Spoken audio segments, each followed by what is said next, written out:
বিসমিল্লাহির রহমানির রহিম। যারা বিগিনার অর্থাৎ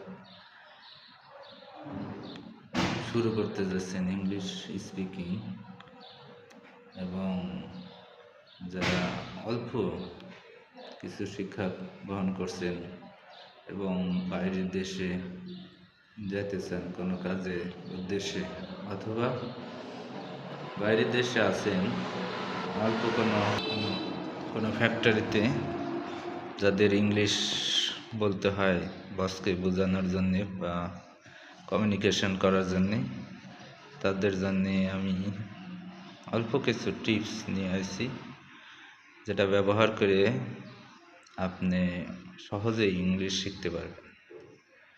প্রথমত, যে কোনো একটা সেন্টেন্সকে টার্গেট করেন এবং সেই সেন্টেন্সগুলোকে ক্রমান্বয়ে একটু করে পরিবর্তন করে বড় করতে থাকেন। আমরা প্রথমত একটা ছোট্ট বাক্য নিতে পারি যে I read the book. I read the book, এরপর আপনি অ্যান্ড যুক্ত করেন, and I write a story. এরপর আবারও অ্যান্ড যুক্ত করেন, অ্যান্ড আই প্লে ফুটবল। এইভাবে ক্রমান্বয়ে সেন্টেন্সগুলো বৃদ্ধি করতে থাকেন একই স্টাইল।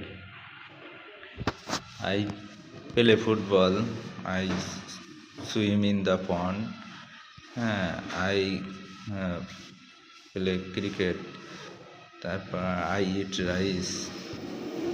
এইভাবে আপনি I eat rice, I drink water, এভাবে অ্যান্ড যুক্ত করে আপনি সেন্টেন্সগুলো সাজান। এবং যখন একটা সাবজেক্ট দিয়ে আই দিয়ে বললেন, এটাকে আপনি আবার হি বা শি দিয়ে বলতে পারেন, উই দিয়ে বলতে পারেন। আমি কিছু এক্সাম্পল দিচ্ছি, যে আয়ের পরিবর্তে হি দিলে পরে কী হবে, হি রিডস, এস যোগ করতে হবে, ভার্বের সাথে এস বা ইএস যোগ করতে হয়, তাহলে he reads. Karim writes a paragraph. তারপরে he goes to school, he